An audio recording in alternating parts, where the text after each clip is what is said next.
Sports. The game is over.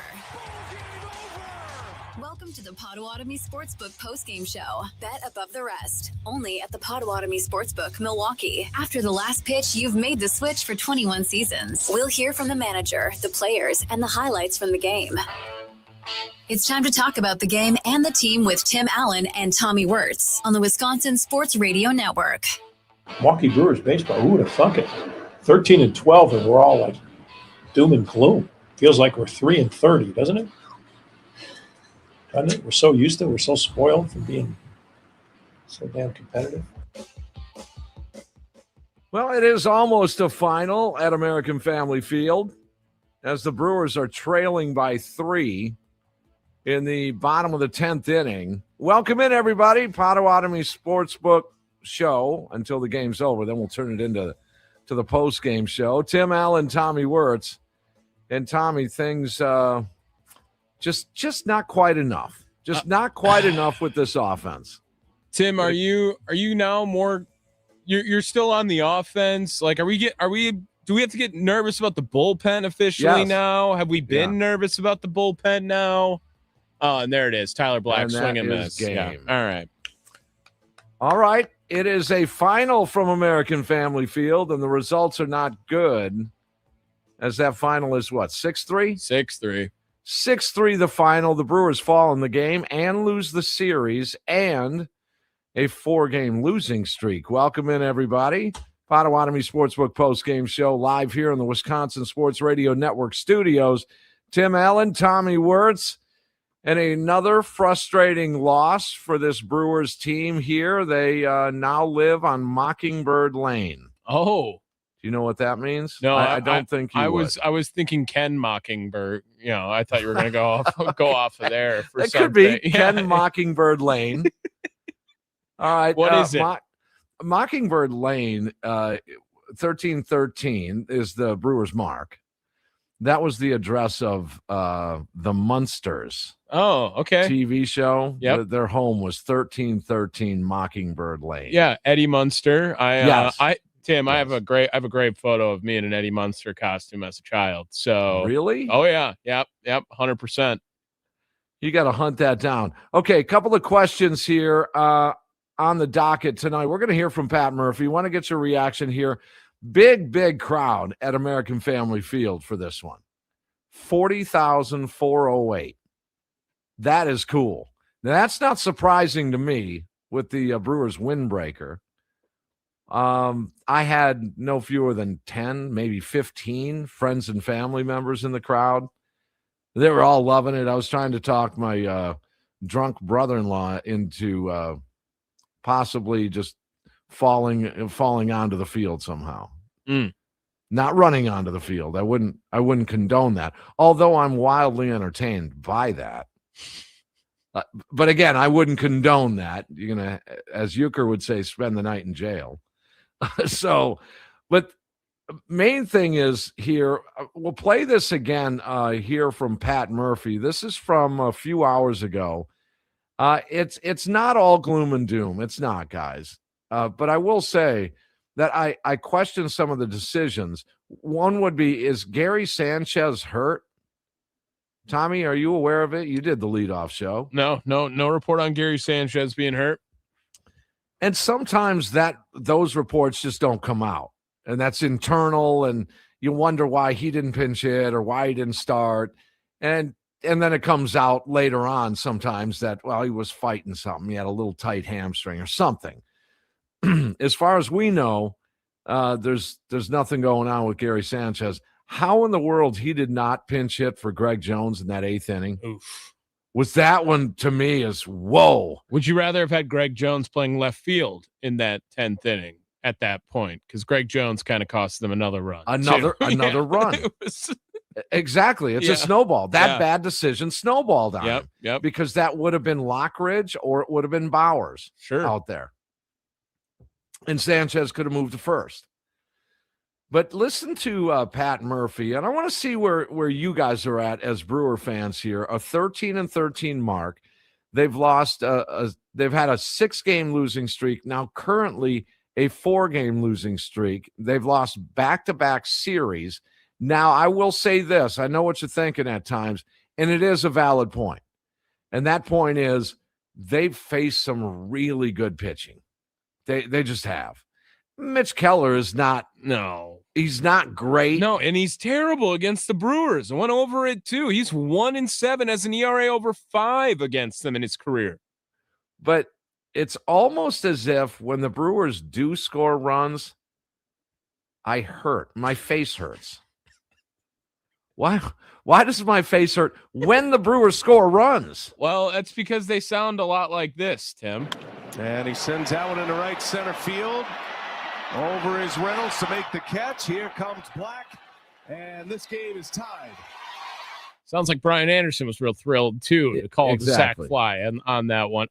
The Brewers haven't had a hit, score, a run in 3 days, right? David Hamilton was the last guy to do this against in the Scooble game. An actual hit to score a run. Yes. Yeah. Instead of a fielder's choice, a sac fly, a sacrifice bunt. Wait. Let me play it again. And there's a fly ball deep into right center, plenty deep to bring in the run here. Bowers is going to tag, and the Brewers answer again. That's painful. That is just painful. You can't lace one into the gap. No. That was 2 different sac flies from Sal Frelick today, actually. Yeah. It sounded the same. Identical. Identical.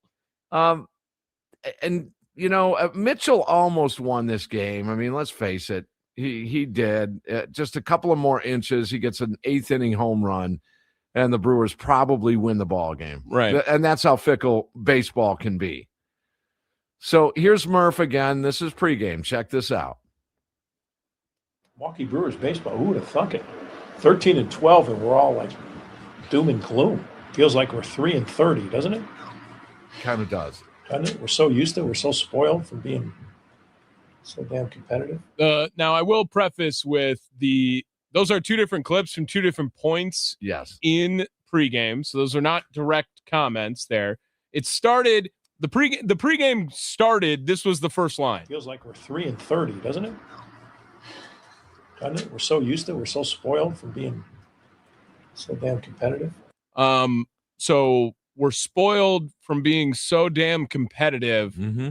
Are we still competitive? Because it feels like you can be upset if you are no longer competitive. There's nothing wrong with being upset over a 13-13 mark. And to say that we shouldn't freak out, and we probably shouldn't. I mean, I will say that. However, to say that we shouldn't be concerned about the season, I know you're going to look back at last year, and they were exactly 13-12 after 25 games last year and heading into this game. And then look what happened. They won 97 games. And I get all that. But that doesn't happen a lot. You can kind of get a feel of what's going on here. Players are hurt. Your bullpen back end is struggling.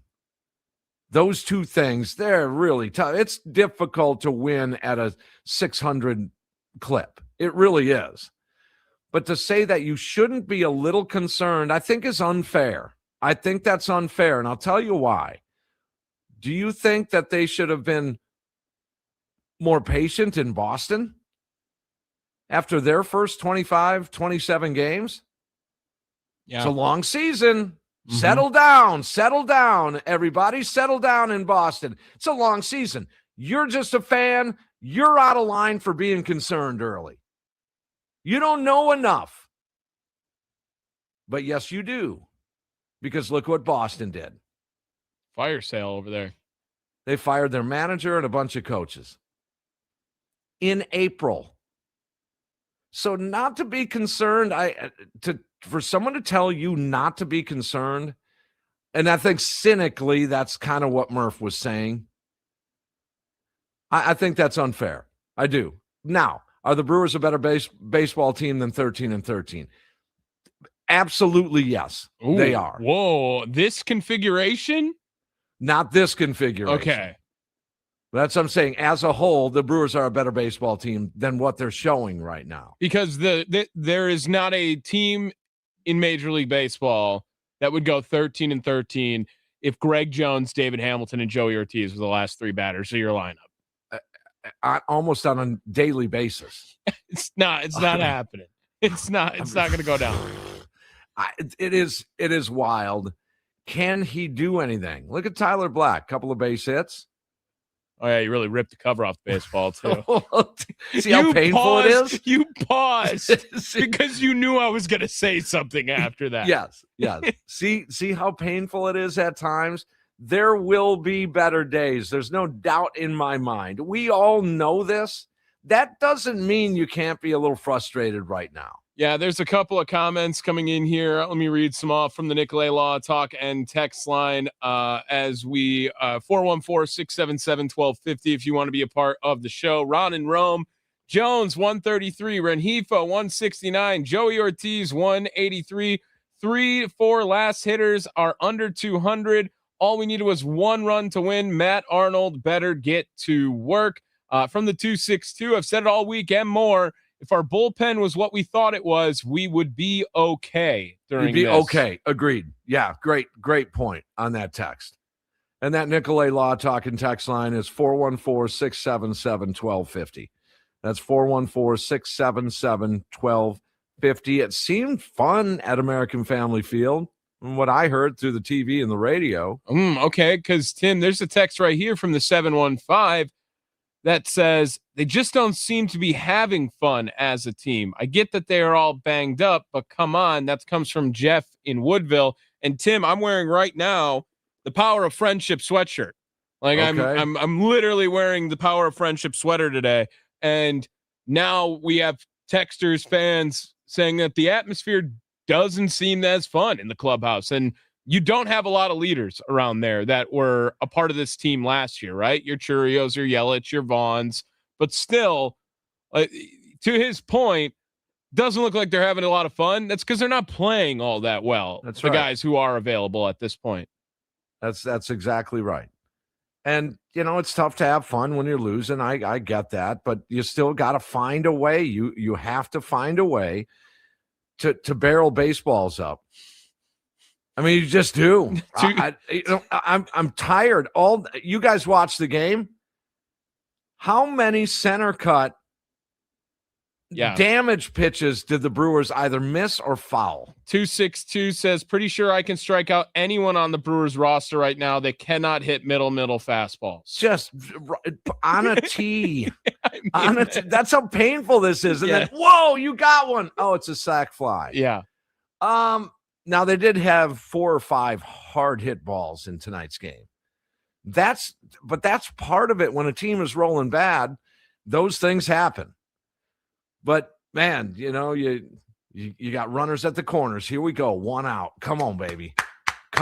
And then it's a ground ball to first. Oh, but the run scores. Yay, golf clap, golf clap, golf clap. That's where the atmosphere and the environment is lacking a little bit. That's where you're reading that. Now, did they score a run on the play? Yes. Are you happy they scored a run on the play? Yes. Was it sort of painful how they scored the run on the play? Yes. All of those to be true. I mean, so I noticed one thing in this series that has me deeply concerned. Okay. Long term. I think I know where you're going with this. I told you. Oh, okay. All right. This. Yeah. This is not good. I mean, this just not good. So can you guys sort of try and guess what has me concerned about the Brewers Pirates matchup moving forward? Let's answer it in the next segment. We still got some time here, but I think that'd be awesome, actually. Send your guesses of what long-term concerns you about these first 2 games with the Pirates. Now, the Pirates are better. Yeah. 414-677-1250. Nicolay Law Talk and text line. I would love to see the long-term concerns about the Pirates right now before you tell everyone. I'm going to shake my head on this. Just it win, lose, or draw. Maybe you get swept. I don't know. You lost the series. Who cares? I'm not talking about that. I'm talking about what has me concerned about this matchup here moving forward. Because, well, we'll get into it in just a little while. We're going to hear from Pat Murphy. How were the windbreakers, though? Windbreakers cool? I mean, they look cool, right? Windbreakers are cool. Sparky was wearing some some old, like when they were, in Milwaukee only windbreakers the other day. And I was like, when are we going to get some WI Sports Radio windbreakers? Those would be awesome. Those would be cool. Yeah.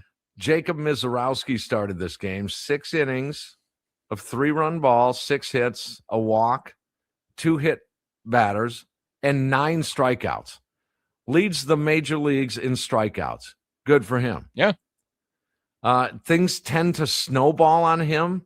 I wanted a mound visit earlier in that 4th inning when the first 2 reached, hit by pitch and base hit.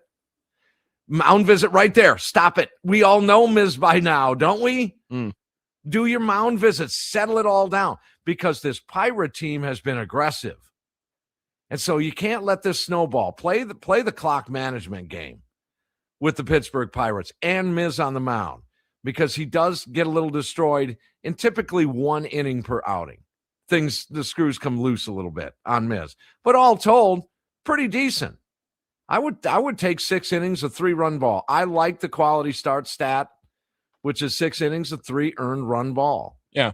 Keeps your team in the game. You would assume your offense is going to put up 2, 3, 4 runs in any given game. So you're in the game. So Miz, I don't necessarily have a problem with him. Aaron Ashby kicked some Ashby today. Nice. Mm-hmm. But you know who didn't? Joey Goatees. Goatee. That was mine. Come on. That was Tommy's. Okay. I took that. You came up with kicking Ashby. I came up with goatees. Okay. So Joey Ortiz unofficially, according to my count, is 4 for his last 35, 6 for his last 51. Even me that says June 1st, you give him till. Even I'm starting to doubt that statement. I am starting to doubt that statement. I mean, he's already platooning. He's already in this platoon with David Hamilton, and who for him though? That's the big thing. Cooper Pratt? No, he's not doing it either right now. Oliver Dunn's in Charlotte, I think, for another team. I mean, they just got to make Tim, call it how it is. They got to get a move for someone on that left field side. They're going to have to make a move if they wanted to stay competitive. Someone's going to have to come in and replace one of the 3 of Ortiz, Rengifo, Hamilton. And Hamilton's kind of solidifying himself because of his utility. He will be on this team for much longer than the other 2. Or is it different than last year? Last year, the pitchers were all injured up. Matt Arnold makes a move and trades for Quinn Priester. Yeah. Is it too late now to do that? Because you do have help, I would say, a week to 10 days at best for Churio. Vaughn, not far behind him, just maybe a matter of a few days behind him. Yelich still weeks away. I get that. Is it too late now? Or is it, think about this, or does Matt Arnold and the brass, they just don't think that this team is as good as last year? And so why do it? I don't know. It's a tough call. I'd make the move, and I'd go out and get resources because you have the prospect capital to do it. If you wanted to do it, they could. Oh, yeah. If you wanted a player, every player has its price, every single one. And you have enough money in your wallet to go get it, in a manner of speaking. All right, we'll take a break here. Want to get your thoughts here, reaction on the Brewers situation. A 10-inning, 6-3 loss tonight. They fall in game 2. They lose the game in the series tonight. Nicolay Law talking text line 414-677-1250. There's Tommy Wortz. Tim Allen talking Brewers baseball. Potawatomi Sportsbook postgame show live here in the Wisconsin Sports Radio Network studios.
right, welcome back. We'll get to your calls here after a Brewers 10-inning 6-3 loss. Tim Allen, Tommy Wortz, Potawatomi Sportsbook postgame show, live here in the Wisconsin Sports Radio Network studios.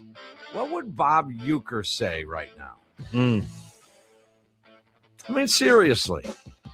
He is always the most optimistic, positive.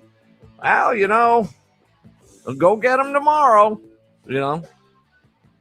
Tough one. This one hurts. And then it'd be done. He'd say something like, "Oh, I'd kill to be 13-13 at the plate," right? Like he's like that. I thought that was my last 13 ABs, right? Like, right, over my last 13. Yeah. Hell, I did that 58 times. That's a record. Right. Bob's being like, I'd bet 12th on this team. Right. So try and guess what concerns me about this Pirates-Brewers matchup moving forward. Also, your thoughts on where the Brewers are at right now. 13-13 mark. They're living on Mockingbird Lane, for those of you that remember that TV show. And we'll take your calls now. Nicolay Law Talk and text line, 414-677-1250, 10 innings, 6-3. We'll go to Jill. Jill, you were at the game. I hear you had great seats. Did you have fun at least? Oh, we had a great time. We're in the parking lot waiting to get out of here, so I figured I might as well call you. Sure. And report to you. Yeah, okay. So, yeah, we had a great time. Our seats were great. American Family Field is wonderful. You wanted to know about the windbreakers? Yeah. They're okay. They're pretty nice. Yeah. They run a little on the small side, but they're nice. The choir that sang the national anthem, the little kids. Oh, great. Speaking of which, I'm glad you brought that up, Jill. My niece's son was in that group, the Jackson Jinglers, something like that. Jackson Jingles. They did a great job. They did good. Dawson, good kid. They did. It was really nice. They did a really nice job, and that was really nice. As far as the Brewers go, and maybe I'm wrong because I'm no sports expert, but this is pitching. I mean, pitching was not good, and the bats really weren't alive tonight either. I don't know if this group is in a slump. I don't know what the problem is, but pitching really stood out to me tonight. Well, some of them just aren't good. I mean, that's the reality of it. No one's going to accuse Greg Jones of being a good baseball player. Is he an okay baseball player? And is he one of the better baseball players on the planet? Yes, he actually is, because he's part of 780 individuals that are on Major League Baseball rosters at this minute in time. So you give him credit for that. You do. You applaud that. But that doesn't mean he's good compared to the rest of the league. Yeah, no, truth. And again, I'll say about Frelick, holy cow, this guy and his catching in the corner. I mean, again, his bat may not be all that hot, but he's pretty hot out in the field. He made another phenomenal catch, which got the third out. So, I mean, I can't say enough about Sal. He did, a good job. And there was some in Terang, again, there were some good plays. But again, it's like they're coming up short. And I can't help but think this is totally pitching, especially at the end. I mean, we were tied. Yep. Yeah. I mean, and we thought, okay, we're actually going to pull this out in the 10th inning. And then they bring, Zerpa really blew it. I hate to say that, but I would have went McGill in that 10th inning. That's me. Tommy, you agreed at the time, right? Yeah, well, McGill warmed up 2 different times during this game. He was warming up in the 6th again. Well, Jill, the official post-gamer lead singer, thank you. I'm glad you had fun. I did. You guys take it easy. Thank you. Thank you, Jill. So could we say that in singing terms, the Brewers a little bit pitchy and flat on the offensive side? A little off key. Yeah. Yeah. Missing right. Some key elements here. I like it. It is it is sort of this, let's wait until they get healthy again. But, you're looking at what a difference. You were 6 games over 500 a few weeks ago. And now you're back to 500. Things got to turn around here. They got to get on a little bit of a run here. And by a run, I don't mean winning 14 in a row again, although that'd be great. Just get on a run where you win 5 of 8. Just win the next 3 series after this one, right? Something like that. Like that would really help out. And again, to your point, Tim, right? The Scooble Skeens game, yeah, I guess in hindsight, we would take 1-1 now at this point, right? That question from a couple of days ago. But you have to understand that Skeens and Scooble are some of the best in the game. The Mitch Keller game can't happen. I mean, you got to attack Mitch Keller. I don't know. The guy has never pitched well at American Family Field, and Brewers teams have always found a way to get to him. And this current configuration just can't do it. Can't do it right now. Even if everyone's healthy, it's still a baseball game, and baseball games spin on one at bat at times. Oh yeah. It's one decision. It's one hitter. It's one situation that can turn a game. So regardless of the rest of this roster, those of you that are into it like we are, why wasn't Gary Sanchez playing today? Did we miss something? Maybe we do. We're not perfect. Between Tommy and I, we tend to know just about everything there is to know about Brewers baseball between the two of us. If we miss something, we apologize. And we don't know. Gary Sanchez might have a tightness going on, a shoulder, whatever. He might. But if he doesn't, someone needs to explain to me why he wasn't in the – number one, why he wasn't starting.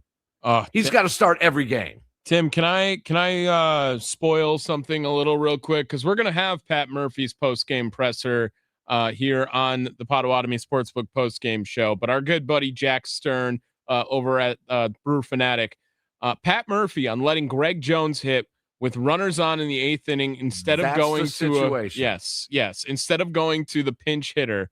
Here's the quote: "We could have pinch hit, but the way he was swinging the bat today." He hit Holy crap. Wait, I can't even. That's the first line. Wait. He hit the way Jones was swinging the bat today. Yes. He hit 2 balls on the nose before that. Get a baseball bat too, and I'll bet you I can look pretty decent swinging a bat. Who did we have to hit right there against that righty? So who do we have against Santana? The matchup wasn't good for anybody we had on the bench right there. If Churio was available, I would have hit Churio. I thought Jones could have had another good at-bat. He had already shown me that he had 2 of them. These are the opportunities those guys get. Okay, so rewind. There's the lightning rod in there. So back up that quote a little bit. Okay. Go to like the second sentence. Yeah. Who do we have to hit right there against that righty? Okay. Then who do we have against Santana? Okay. What you're saying then is Greg Jones and Gary Sanchez are the same type of hitter. They're the same level. We're not created like that in baseball. No. That's not the way it works here. Some are good and some are better than that guy. Some are not so good and others are worse than that not so good guy. They're not all the same, Pat. Gary Sanchez is a better hitter than Greg Jones. Nobody is going to disagree with this. Who's going to disagree with that? Gary Sanchez is a better hitter than Greg Jones. Let's check the poll. You did a poll on that of every industry analyst. What would you get? 100%. 100%. Jeez. All right, let's get another caller in on the Nicolay Law Talk and Text line. Southside Doobie, you're up next. What's going on, Southside Doobie? Hey guys, how are you? And I'm right with you. Where was Sanchez all night? I was wondering. I'm just as mad, Southside Doobie. I'm just as mad that he didn't pinch hit there. I'm just as mad that he didn't start the game. Exactly. These are not competitive at-bats. We're putting if I was the opposing team, if I'm a Pirates fan, I am licking my chops at Renifo and then Renifo Fofo and then Joey O in the ninth. I mean, give me somebody. They're not competitive at bats. I mean, in the end, of course, it's horrible. Yelly, Vaughn, Churio, and then on the pitching side, Priester, Koenig, Zastriznik. I mean, we're in a bad situation because what is left isn't much. And they're not putting up competitive at-bats. I mean, you just look at it, it's like, oh, ground out. It's just go walk back to the bench. We'll just call it an out. And when they do score runs, it's almost like we're saying, yes, but okay, yeah, all right, they got one. I mean, yeah. Granted, each team put up 2 runs in the 4th inning. They got to Miz, hit by pitch, base hit. Things snowballed on them pretty quick. There should have been a visit prior to that, but that's a ticky-tacky foul. And then the Brewers battle back with 2 in the bottom.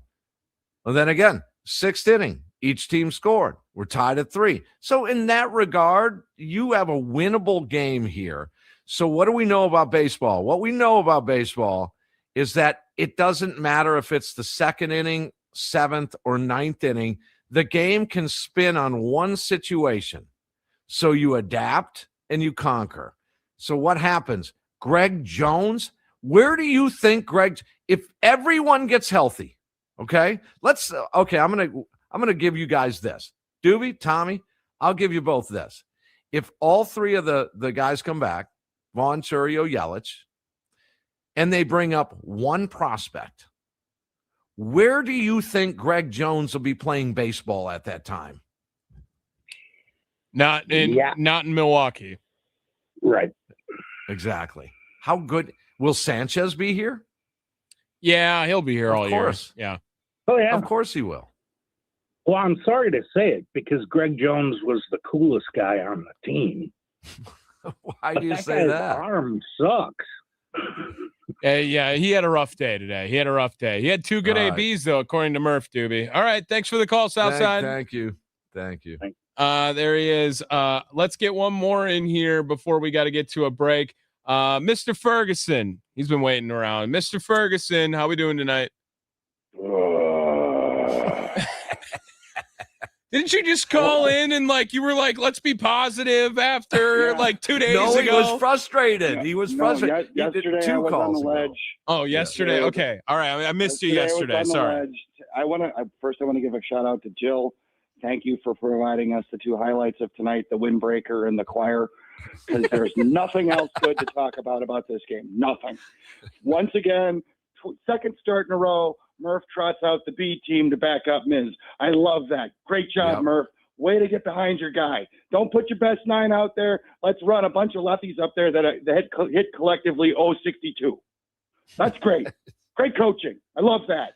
And can somebody please explain to me why Daniel Bolovac has a job as a coach in the major leagues 1 year after playing, and he couldn't hit when he played, and he's our hitting coach?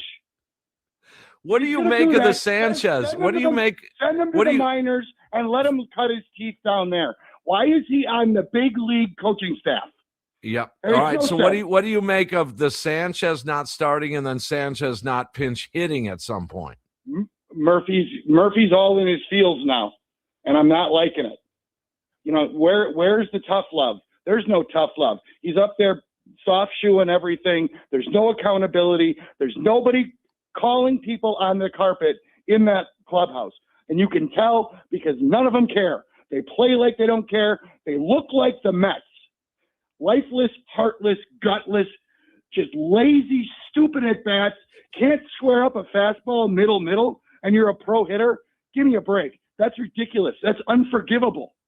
And it's not just the bottom half of the order. The entire lineup can't hit one. Terang can't hit one. And then they're swinging at breaking stuff that's coming in at their shins. Who is teaching them how to make swing decisions? Daniel Vogelbach. Oh, that makes total sense because he couldn't figure out what to swing at either. Hey, Mr. Ferguson, you do set me up pretty well here.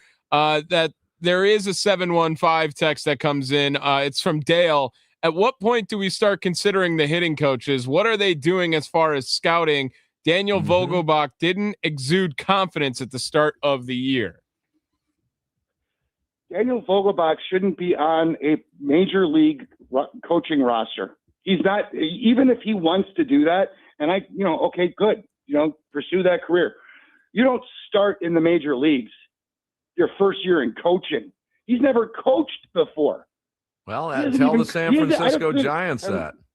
To my knowledge, he didn't even coach Little League. And he's out there trying to teach people how to hit when he couldn't hit over 300. If you gave him a tee. He had a grand slam, though, for the Crew. Yeah, that was cool once. Yeah, congratulations. Fat guy hits long ball. Russell Brandon, yes. That happens a lot in baseball. He couldn't hit anything else, and he still can't. He got DFA'd twice because he couldn't hit for what. And he's now one of the three stooges that are coaching our hitters. Well, I'm going to let you guys ponder this. Mr. Ferguson, thank you for the call. I'll let you ponder this. And that is, this team, the way it's configured right now, is better than that record. I'm done pondering, and I'm going to say no. That was my ponder long. That was my Christian ponder on the situation right there. That was a premature ponder. This little little premature ponder. Yes. Okay, you got to tell the people what you're concerned about on the other side. I will tell people what I'm concerned about with this Pittsburgh-Milwaukee longer-term interdivision matchup. And I'm not liking it. And it's got to stop. And I know in the olden days how it'd stop, or at least they'd attempt to stop it. I'll make all of that make sense next. A couple of shout-outs here. Brother-in-law Dennis was at the game. How about Gene Brosh, 1979, Miss San Antonio. Oh. Crazy Sue was at the game. She cuts my hair. She's been cutting my hair for 30 years. That's why they call her crazy. I got it. She's crazy. She's crazy. Dwight, airline pilot, United, season ticket holder. You got a social security number too while you're at it? Him and Marcia were at the ball game tonight. So I knew a lot of people. 40,408. Brewers baseball is alive and well. They're scuffling a little bit. They're a better baseball team. That record indicates. We'll explain that too. Murphy coming up. Still a lot to get to. Potawatomi Sportsbook postgame show live here in the Wisconsin Sports Radio Network studios.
Here's the deal. Brewers and Pirates moving forward. They're in the same division. I don't think realignment's coming anytime soon, Tommy Wortz. No, but would they be affected either way? Like if Nashville came along, right? Maybe it could, but I guess Pittsburgh goes to the East. That would be good. Oh, because I don't want to see this guy. That's the one concern I have. Potawatomi Sportsbook post-game show here. Tim Allen, Tommy Wortz. That Connor Griffin kid.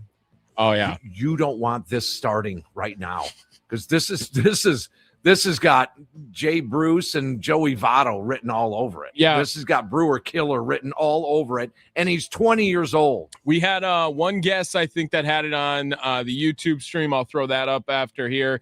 But Tristan and Wausau getting it. Griffin is going to be a problem. He's going to be a problem. So what they would do in the old school, what would they do in the old school if some kid came up and started hammering you like that? Oh, he's getting drilled. You want to lean out over the plate and just barrel balls to the right side? Okay, fine. Here we go. Take that one to the opposite field. All right, let's get a call in here real quick before the break. We got a hard out here in a few minutes here, but Dennis is in Ashley's cab. What's going on, Dennis? Okay. I just, first of all, I just want to say I love the professionalism of the station and the crew that works there at 1250. Kudos to you all. Well, thank you, Dennis. That's very nice. Well, and that's what I do. But I'm going to tell you something. Who is Greg Jones?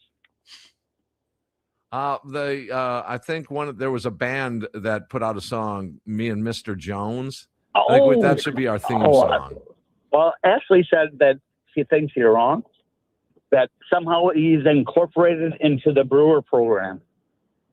Mr. Jones and Me. I think that's the name of the song. Oh, so you know Mr. Jones too then? Counting Crows. I think that's what it is. Let's see if we can find it, Tommy. Counting Crows, Mr. Jones and Me. I think that's it. Can we do it somewhere in a break song? I think we will. Were you at the game? Yeah, we're all coming back. Tam and little Bales too. What did you think of the Jackson Jinglers? I love them. I love the Jackson. You know what? I actually went down and jumped the gate and ran down the first straight line, and they tackled me and took me away. But it won't happen again. I'm going to avoid the whole security team. We don't condone this. No, we don't. Okay. But well, Ashley, is she a good driver? No, not here. She keeps waving at people, and she's going like 14 miles an hour on the interstate. All right, we'll see you guys. We got a break, and this one's what we call a hard break. We got a break. We'll get back to your calls in just a little bit. We'll be waiting for the national conversation. Okay, bye. Okay, thank you. There he is, Dennis and Ashley's cab. Okay, so the Brewers fall in 10 innings, 6-3. And they now are back to 500. Start over. It's a reset. However, you don't like your team being in last place, do you? This division's pretty good right now. It's pretty good. Will things change as we move along here? Probably. In a couple of different ways. The one thing is, this isn't helping. Those of you on the YouTube video, the whole Craig Counsell hanging him from my mic stand, it's not working. No. So we're going to switch that up today. There it is. It's our out music here. So we got a minute. There it is, Mr. Jones and Me. Crank it up. Listen to this. Yeah. Here we go. Right here. Oh, he was standing in the spotlight in the 8th inning tonight. 0 for 2 in this game. 0 for 2 and me. Oh, boy. All right, still a lot to get to. We got another hour of this. Potawatomi Sportsbook post-game show here in the Wisconsin Sports Radio Network studios. Tim Allen, Tommy Wortz talking Brewers baseball. I want to be a lion. Yeah. Everybody want to pass this caps. We all want to be big stars, yeah. yeah, but we got different reasons for that.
fans, the game is over.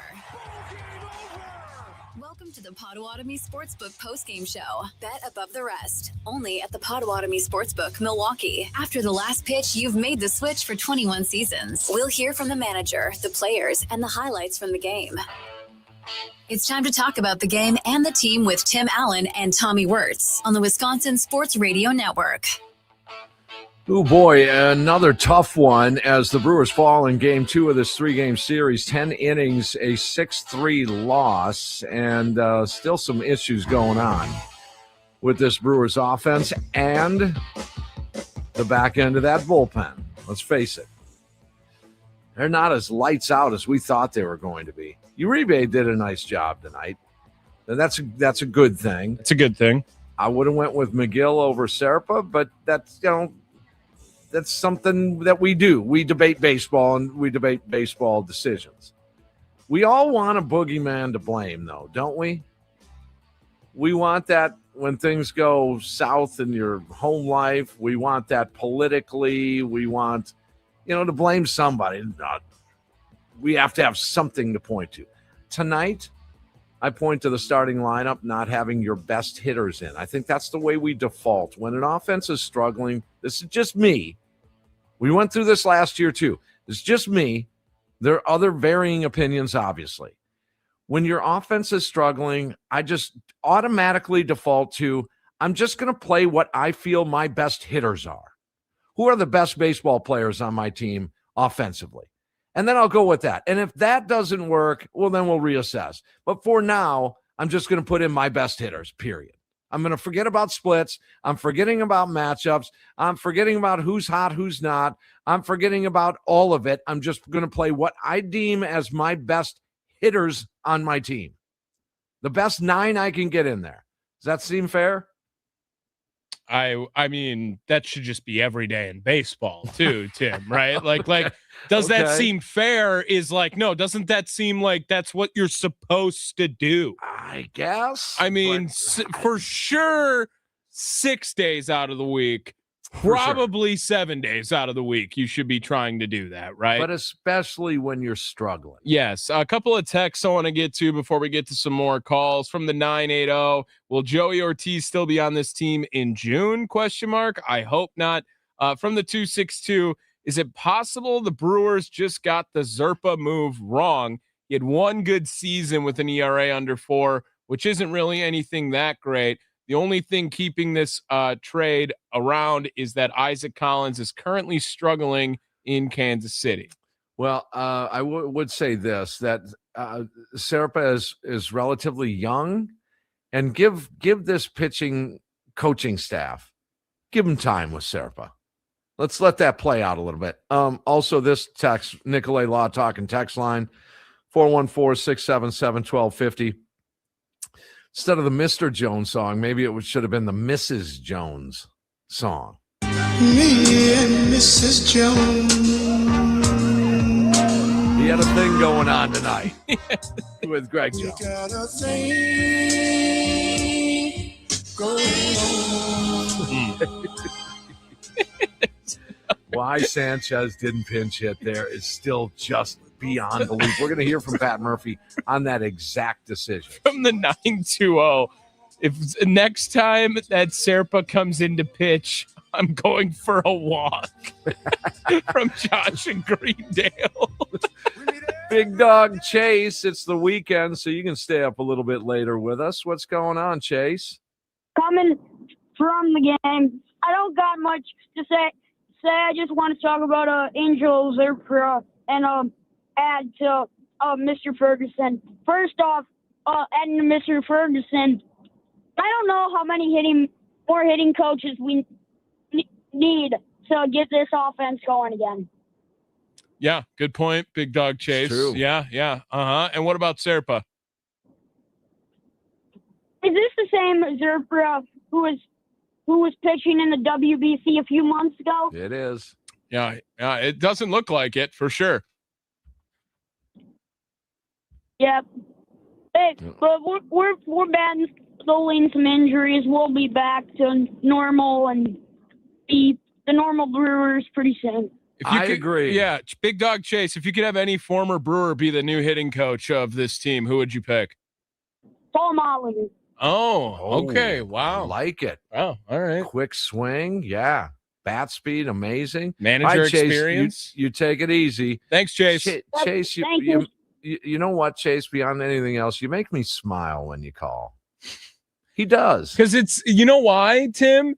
It's the same thing. You know, I feel the same way whenever Sparky's son comes in, right? He's a 10-year-old who's just obsessed with sports and baseball and whatever. And that was I was the weirdo going and checking ESPN out every day, right? And whatever is going on to try to just make it fun for me. It's something I just enjoy doing and going out and just keeping track of the Brewers. Big Dog Chase, how many other 13-year-olds know who Paul Molitor is who are Brewer fans? Exactly. Right? Like, come on. That's Big Dog Chase right there. When I was about his age, 11 years old, 1975, I remember I was looking so forward to going to see the movie Jaws, and I couldn't believe my parents would let me go see Jaws until I couldn't. I was grounded because I threw a baseball at my brother, and it hit one of my sisters right in the forehead. I mean, that's the most Tim Allen story of all time. It's like that is true story. Like I was gonna go to the movies, and then I whipped a baseball at my sister's face. Oh, and it hit her. Yeah. Oh, he got her. It was like Marsha, right? What was Marsha and Kind Jan? of like that. Yeah. Kind of like the Brady Bunch with Marsha getting hit with the football. Yeah. Same deal. Or Jan got hit. Marsha Was hit it her, Jan? right? Jan, Yeah. yeah. Marsha. Right. All right. Let's go over to Marshall over there in Whitefish Bay. You like that, Tim? You like that? Beautiful. How's it going, Marshall? Well, good evening, guys. Having fun, trying to have fun through all this like you all are. You're bringing back memories of my time, too. You know, the Brady Bunch and, Adam Levine and Counting Crows back in the 90s. Well, and the record 13-13, they're on Mockingbird Lane. Marshall, where were you when you saw Jaws for the first time? I was living in North Carolina. That was the summer of 75, and that we had moved down there, guys, literally. When I finished 8th grade out in Thiensville, Mequon here, we moved to Durham. We were in Durham County, and then we moved to Chapel Hill the next year. But yeah, I was in North Carolina, and that summer it was just Jaws. It was French Connection was running in the theaters back then. I couldn't believe they were going to my parents were going to let an 11-year-old go see. And one of the reasons, it wasn't because of a massive shark. It was because at the beginning of the movie there was some nudity in the movie, and I'm like, oh man, okay, this is interesting. I'm 11 years old. What are you going to do? But go ahead, Marshall. That was more, not so chic at the time. Our parents that's the way they were. I was 14 at the time, so I by then had a little more latitude on these things, but yeah, these you all talking about this stuff, bringing back some great memories, and but at the same time making me feel a little old here too as well. But hey, it's great. We old people, we can talk about these things because we can. It's one of those. But anyway, getting to baseball, and the last 48 hours, if you know what I mean, hasn't been the best. Not just.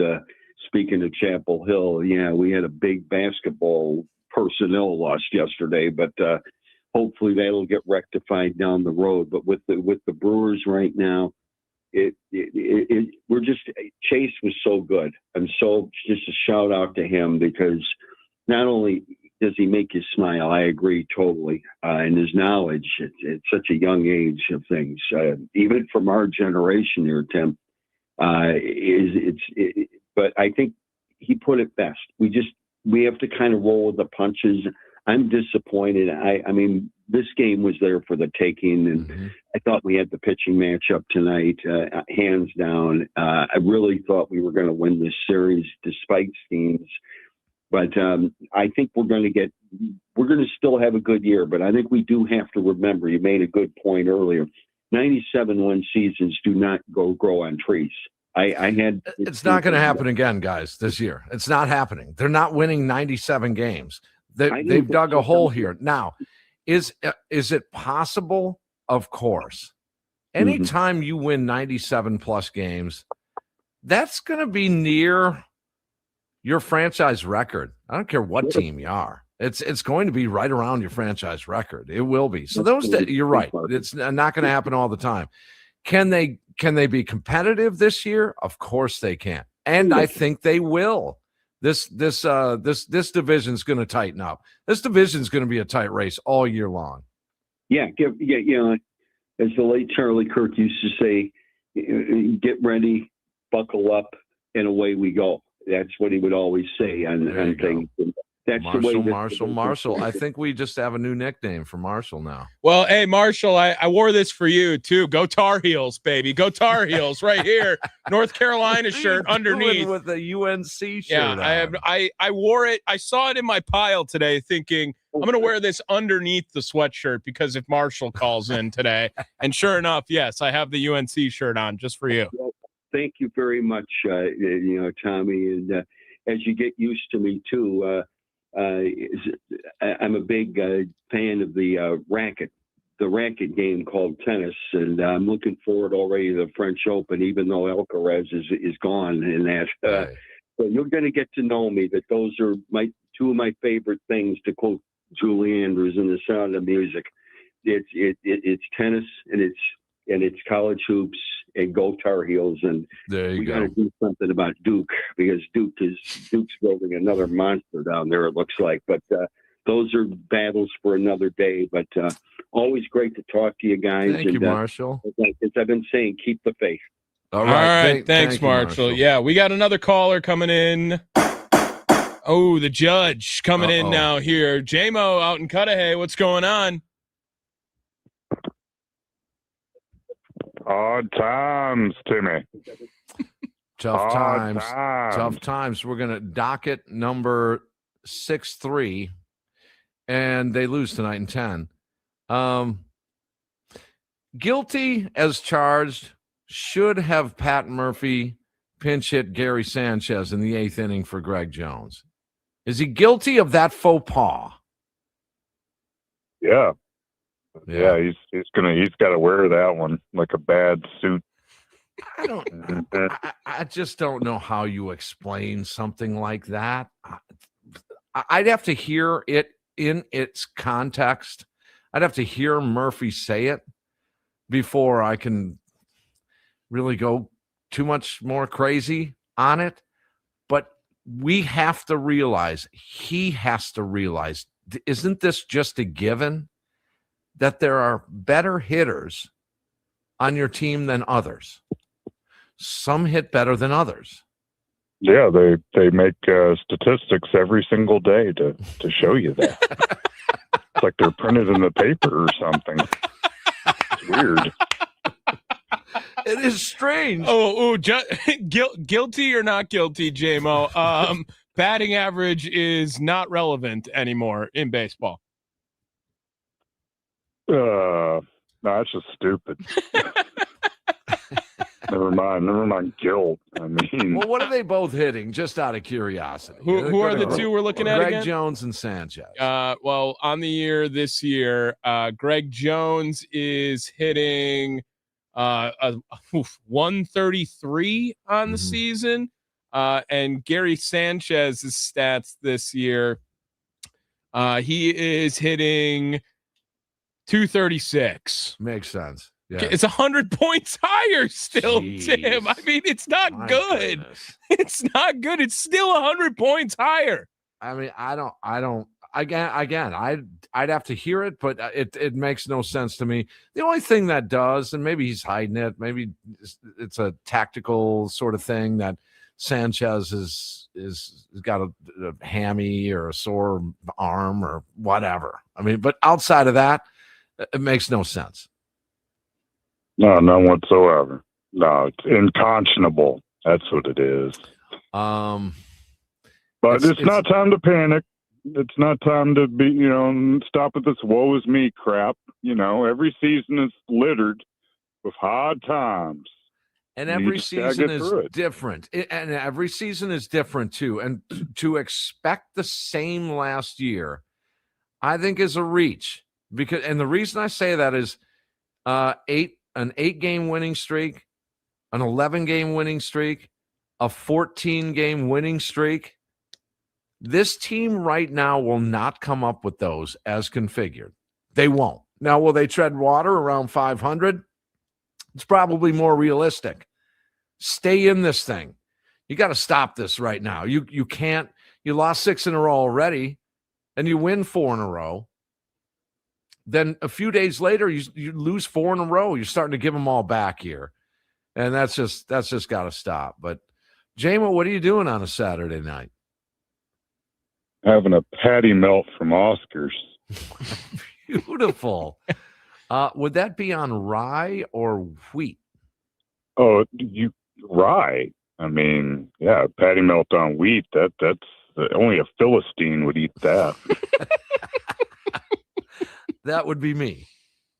Oh, that would be you. I'm not a big fan of rye bread for whatever reason. It just freaks out my taste buds. You're not what about like a Reuben, Tim? Like a Reuben on wheat. Oh, that's diabolical. That guilty. Send him to jail, J-Mo. I got to put him on probation for that one for sure. You know what? Here's your punishment, Tim. You got to eat a slice of pumpernickel. Didn't he play for the New York Highlanders? Isn't he the 25th man on the Brewers bench? Pumpernickel. I would rather have him hit than Greg Jones. Bring on Pumpernickel. Yeah, but bring on the pumpernickel. He could probably pump one, over second base. All right, Judge. Oh, man. Thank you. The gavel is sounded. As always, peace, love, soul, brother. Okay. Oh, man. Oh. Wow. Wow. We still got time for your calls. I don't got anyone on the line here. 414-677-1250. We'll take them. They've been great all day. They've been awesome. Yeah. Yes. I did remove, however, because I'm going to shake things up here a little bit. Oh, okay. Yeah. That's the sound of Craig Counsell's head bobbling back and forth. It's like they don't make bobbleheads like that anymore.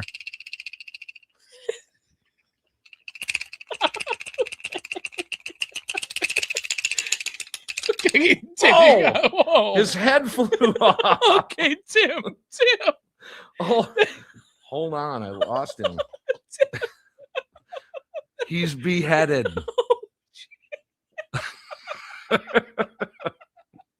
Tim. Oh, Tim. Wow.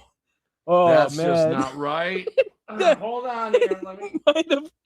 Tim might have just either Tim just saved or cursed the Brewers season right there. One of two just happened. I just helped it. That is a sign. What's the Cubs score? This will be an indicator right here. They're out in LA. Yeah. The game should be just about done. Cubs lost 12-4. Oh, look at this. See? Yeah, I mean, it worked. Oh, man. That was Tim, that was, if you're not watching us on YouTube, youtube.com/@WI Sports Radio, that was really funny. I might have looked a little weird, but it was. I didn't even think of that. That's true. Wow. Okay. Holy Jeffrey Toobin.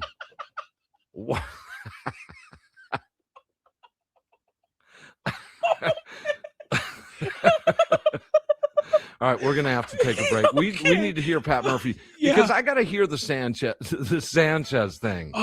I'm actually crying. We read his quote, but I have to hear how it was delivered there. Was there any hidden message there? He doesn't he mentioned. Sorry, I don't know whether they go on mic or off mic. I know he mentioned in pregame today that you shouldn't read too much. I'm paraphrasing. You shouldn't read too much in his demeanor, but that's just human nature, isn't it? We can kind of sense when someone's in a bad mood. So I mean, I think it's okay for us to read. Let's see what kind of mood Murph is. All right, and we'll get to him on the other side here. You guys want to jump into this melee, you can do so. Nicolay Law Talk and text line 414-677-1250. We might want to delete all this video here. You gotta get to break, Tim. You just gotta get to break. We'll be right back here. It's the Potawatomi Sportsbook post-game show live here in the Wisconsin Sports Radio Network studios.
The game is over, and it's time to hear from the skipper on the Potawatomi Sportsbook postgame show with Tim Allen and Tommy Wortz on the Wisconsin Sports Radio Network. Another frustrating one, just because the guys want it so bad and they're playing so hard. Pittsburgh deserves a lot of credit. They're playing with confidence. They're good. They improved their team a bunch. They added some great pieces, and those guys are coming through. And their pitching's been great. But we were so close. We're an inch from getting it. You know what I mean? With whether it's Mitchell's ball off the top of the fence or whatever it might be, and when you're going through a spell where you feel like nothing's going right, seems like everything backfires. But there's a lot of great performances today that I could point out. Mizorowski was great. Ashby, great. Uribe, great. And some great offensive performances too. There were some grinded out at bats that were typical. Terang had some great at bats, and three of them, Bowers had good at bats, and Mitchell had good at bats. Frelick had good at bats. Greg Jones, had good at bats. Just tough. You're an inch from the top and an inch from the bottom. Pitches for Mizorowski, including the one that kind of grazed the guy's back leg, hurt him. Yeah, that's going to happen. Leading off the inning, you hit a guy, it's going to backfire on you. But they did what they had to do to get the runs in. We had some good fortune too of blooping some balls in, but some of the balls that, like I said, Mitchell off the top of the fence, Bowers ball doesn't leave, things like that. So William hits a 101 mile an hour ball to right and just doesn't get out. So yeah, it's what we got to deal with. It's part of our character building. That hopefully it makes us better, that we remember this, how tough it is to win a major league game. And, the Pirates are a couple games ahead of us, but you'd think they're, in first place. They're playing with such great confidence, and they have a nice team.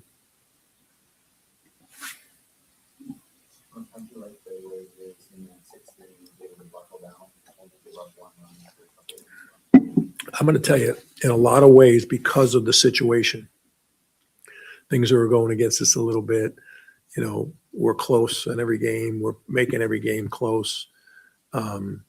In the way Miz competed today, the way he's been good, and when the going's good, he's good. But the fact that the going wasn't good and he still competed the way he did, I told him, and I'm really impressed with how he handled himself, and I think it's really did a great job today, and really proved something to himself that, man, the results, I'm not going to get written up about this game. I'm not going to be the hero of the game, but I really competed, and I think that, Woodruff has helped him understand that, and, they're a really good sign.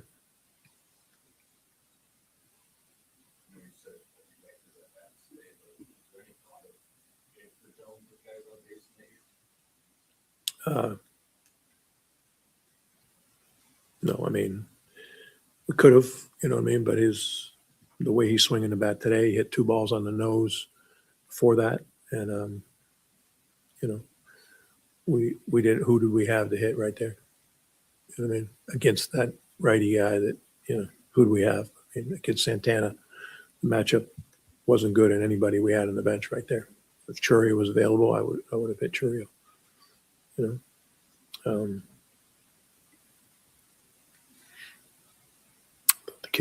thought the kid could have another good at bat. He had already shown me that he had 2 of them. But these are those opportunities those guys get. Yeah. Does the team look like that's getting tougher and tougher? Like the team played well without those guys for a while. Do you feel like that's getting tougher right now? Yeah, you're going to go through stretches like this because of, you're playing against good teams that are playing good and pitching good, great defense. Pirates have done everything right in this series so far. And we've got nothing to be ashamed of. We're in striking distance. We got nothing to be ashamed of. We just got to keep playing hard, And there's nothing wrong with the effort of the team. There's nothing wrong with anything. It's guys going through Major League Baseball. It's tough to win a Major League game. And just because a guy has a decent year 1 year doesn't mean, he's a 10-year grizzled veteran that knows his performance is going to be the same every year. Sometimes they go through little stretches like this. But this is what we're all about, keeping them together and, going through tough times together, locking arms when you go through tough times. And, yeah, there's no guarantee that we just jump right out of this. This might be whatever it might be. So fine. With those three guys down, there's no embarrassment of how they competed today. I thought they were really good. I know the fans are disappointed, and that's their right to be. They're not on the inside looking at what we got going on and how much people are tired of us dominating the division. And while expectations are high, we got to back it up with, great play like we have in the past. And I believe in the group. I do. I believe in the group. And I think we'll settle in. We're inexperienced on the mound. We knew that. So when you're inexperienced or when you got new guys, it's hard to lose three guys in your position player group, knowing that your offense is going to have to carry you sometimes. So, yeah. Also credit the Pirates. They're playing good. They haven't been in this position too many times in April, or where they're battling everyone. So. Who gave the crew some breathing room? What play was it? It's time for the insurance run of the game, brought to you by G2 Insurance, your friend in insurance, on the Potawatomi Sportsbook postgame show with Tim Allen and Tommy Wortz on the Wisconsin Sports Radio Network. After this 10-inning 6-3 loss, and listening to Pat Murphy there, he's defending his team, and he should. And for the most part, he's right. There was a couple of things in there. It sounded to me, first of all, on the Greg Jones at bat there in the 8th inning, it sounded to me like he had a gut feeling, Tommy. Yeah. Which I do applaud that. I wish a lot more managers would do a gut feeling type call, but sometimes you can't. It's just night and day. It's Gary Sanchez or Greg Jones. Yeah, I mean, that's not a gut feeling to go with. It might be a gut feeling. 7th inning, do I go with? It might be a gut feeling after a tapeworm. That's what it might feel like. I mean, do I go with this reliever or that reliever? If all things are similar, I got a gut on this guy. Okay, fine, fair enough. But in this situation, yeah, it just wow. Okay, so there's that's one thing. The other thing. We'll keep this thing together, and whatever happens is going to happen. And fans aren't on the inside to see some of these things, and he's right. It was reminiscent a little bit. It leaned into what Murph said during the 6-game losing streak, and that was, I still believe in these guys. Okay, so that whenever you hear that. Typically, you hear that a lot more, in my experience. You hear that a lot more in football because it's the time parameter is so stringent. Every game is huge. You only get 17 of them. And after 3 or 4 games, you would hear that. And typically when you do hear that, good things don't happen after that. They just don't. The Raiders still believe in the guys. I still believe in these guys. And then 3 weeks later, someone gets fired. Right. Yeah, exactly. So that's a little scary, but I will say this. Brewers are not used to being in this type of situation where there are a lot of questions like this. So they need to hold on here, hold the phone, hold serve, however you want to put it, until they get healthy so we can make a proper judgment here. But they definitely have their hands full this year, maybe more so than a lot of other years. Yeah, for sure. You be the judge on which one of these not insurance runs is the insurance run of the game. And he sends that one into right center field. Over is Reynolds to make the catch. Here comes Black. And this game is tied I'm going to say that's the second one. No, that was the That was the fourth first- inning. That was the first one. Okay. Yeah. Both That of them tied the game. Both of them tied the game. It was a Sal Frelick sack fly in the fourth. That's what we'll go with as the not insurance run of the game. But running a business is like a championship run, and still plenty of time for that in 26, Tim. All right. One bad hit can take you out of the game.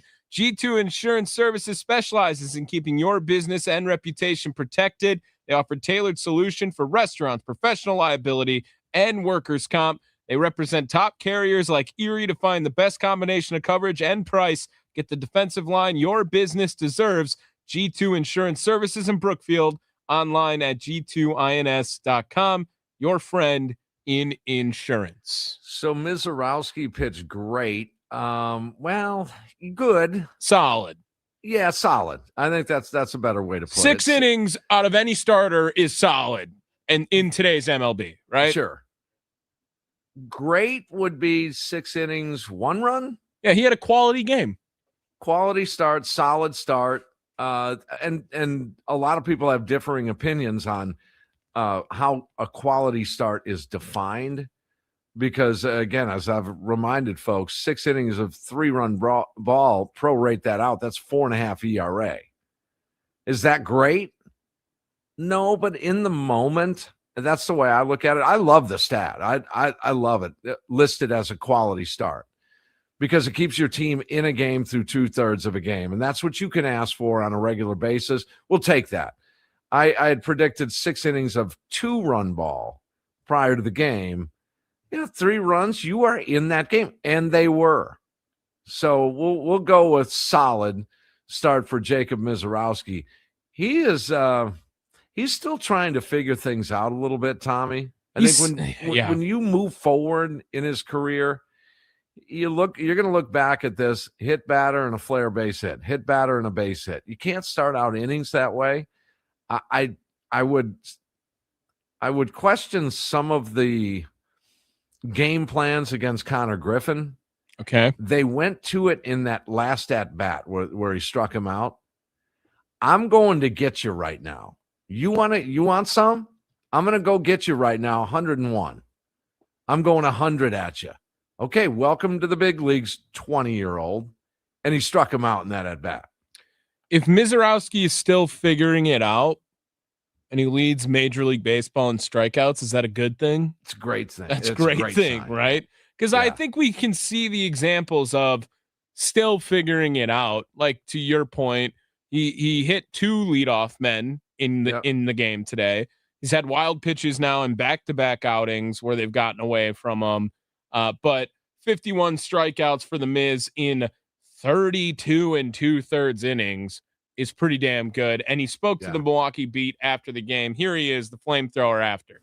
No, felt the same as any other start, So I think that's just how it is. It's normal. So did it surprise you at all? When you saw it? No, I honestly don't even know what I hit. What did I hit? 103. Oh, okay, cool. Ms. Murph was just talking about how much he kind of praised how much you competed in that 6th inning of just kind of buckling down. What did you kind of feel as you went through the inning and then just finish with the strikeouts on the fastball? Yeah, obviously not the way you want to start an inning. Obviously I didn't think I hit him, but someone in New York says I did. So you move on and, obviously you want to get out of an inning without any runs. And, once one goes across, you got to limit it and, figure out a way to only let the one go through. So I think that was the goal going in and, wrap it up and try and help the team get to a position where we can come back and, get back into a spot to win. And how much of that was just, going back to the fastball, and which had been so good for you tonight? Yeah, that was I think that was the big thing, was going back to that and really focusing on the, hammering that down and, realizing that it works. Just facing that lineup for the first time this year, what's the challenge that specific lineup brings? Yeah, I mean, there's power throughout it. Obviously, the first 3 are, insanely powerful. That's always a threat. And then all of a sudden, there's others sprinkled in, but down there at the bottom, 8-hole Griffin, that's another one that's coming and, he's going to be a threat. And, if he stays in 8-hole, I don't think he will, but again, not my decision, but no, there's power throughout. So it's definitely a challenging lineup. Do you kind of enjoy those matchups? I mean, you've gotten a lot of attention early in your career. Obviously, he's getting a lot of attention right now, but kind of when you see that could be a matchup for a couple years. Yeah, of course. I love, any challenge like that. It's always fun to face a guy at the highest level, for example, like the Dodgers, there's always a challenge there. And, Ellie, someone like that nature, it's always fun. As you guys are obviously missing some good players, the injury. How do you feel like the group's holding up through all this so far? Yeah, I mean, the guys that are here, we're battling through, hoping to, survive till we can get those guys back, of course. But no, I think they're doing good as they could. They're doing great. The guys are, they're battling every day and going in and out. It's always a grind to get through a season, but we're just at the beginning. There's Jacob Mizorowski after the 6-3 10-inning loss. I was just thinking about something, Tommy. We're going to rewind after the break here. All right. I think I may have underestimated the loss of Jackson Churio, Christian Yelich, and Andrew Vaughn. Did you? I may have, yeah. Okay. I thought they would still kind of be a better offense than what they're showing now, despite being without those guys. Bigger picture, you look at it, go around the league, just take out three, pick your top 5 hitters on that team, take 3 of them away. Yeah. And see what would happen. I may have underestimated the loss of those guys.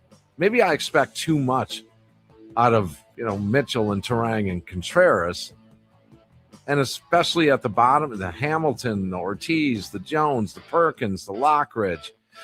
Yeah, maybe I did underestimate the loss of those guys. You just heard Mizorowski say you got to hang in there until they get back. So they're thinking about it too, no doubt. All right, we'll take a break. Hit the rewind button. Do you have a year? An era? I like to keep it in my lifetime. So after 2000. Okay. All right. So last 25 years. We'll hit the rewind button, see what the Brewers did on this day in Brewers history. We'll do that next year after a Brewers 6-3 10-inning loss. It is the Potawatomi Sportsbook postgame show live here in the Wisconsin Sports Radio Network studios.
Final couple of minutes, Potawatomi Sportsbook post-game show. Tim Allen, Tommy Wortz, live here in the Wisconsin Sports Radio Network studios.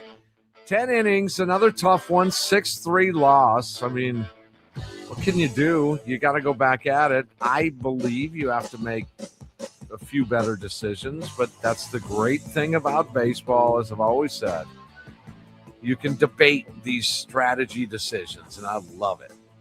And just so you know, teams and organizations, I'm not saying it's going to happen here. I'm just saying we react early on because it's our right to react that way. We can feel the way we feel. And even Murph admits that. But, you know, the Boston Red Sox went through a big change today. Why? Because they reacted. That's how they react. This is how the organization rolls in Milwaukee. They're going to be super patient. And I in no way am saying make a move like Boston did. I'm just saying conceptually, you can react early on in a season. You can do that. And the proof of that is an organization reacted harshly early on in a season. That's the Boston Red Sox. So I just wanted to make that point that I'm a little concerned here. You got to stay in this thing. What happens if the Cubs rattle off another 10-game winning streak and you go 4-6 in your next 10?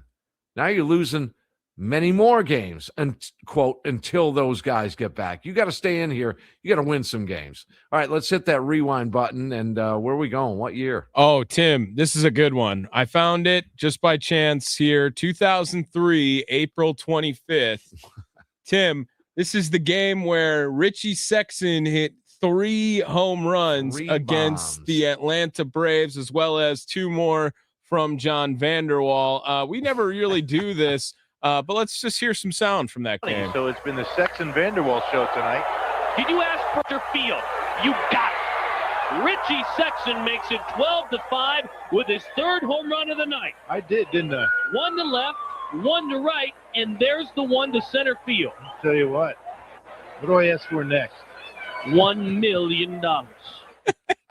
Is that Sutton? I don't know who was on that there. It kind of sounded Vasgersian-y, I guess. It did. It sounded young. Yeah, it did. It did sound like Schroeder sounded woo. Well, I guess, right? Rock sounded young. What did they just celebrate? 20 years with him and BA up there, right? That's what it was. Rock, 30 years. Wow. I mean, good for him, man. Doing his thing. That's crazy good. We only got, I don't know, about a minute and a half or so here. Alex Sanchez also in this one. Keith Ginter, Eddie Perez, Royce Clayton. Ginter from the former Astro came in. Yeah. Ben Sheets threw 7 innings, even though he gave up 5. Today's baseball would never. Today's baseball would never. Not at all. John Foster, Matt Ford close it out. John Foster. Ooh, I don't recognize that. Although at that time I was broadcasting live at the county fair for a country station. Wish I was doing this show. A few years later, I did. Okay, that's going to do it for us. We're going to be back at you. You want to guarantee a win? You haven't guaranteed a win yet this year. Because Craig's head popped off, they will win tomorrow. They will win. Okay. All right. There you go. You have the leadoff show tomorrow at noon. Yes. Leadoff show kicking off 1 hour before first pitch. We'll get you ready for it. After the game, Potawatomi Sportsbook post-game show will be here live in the Wisconsin Sports Radio Network studios. You guys have a great night. For Tommy Wortz, Tim Allen saying, despite the outcome, smile Wisconsin. Bob Uecker is smiling back.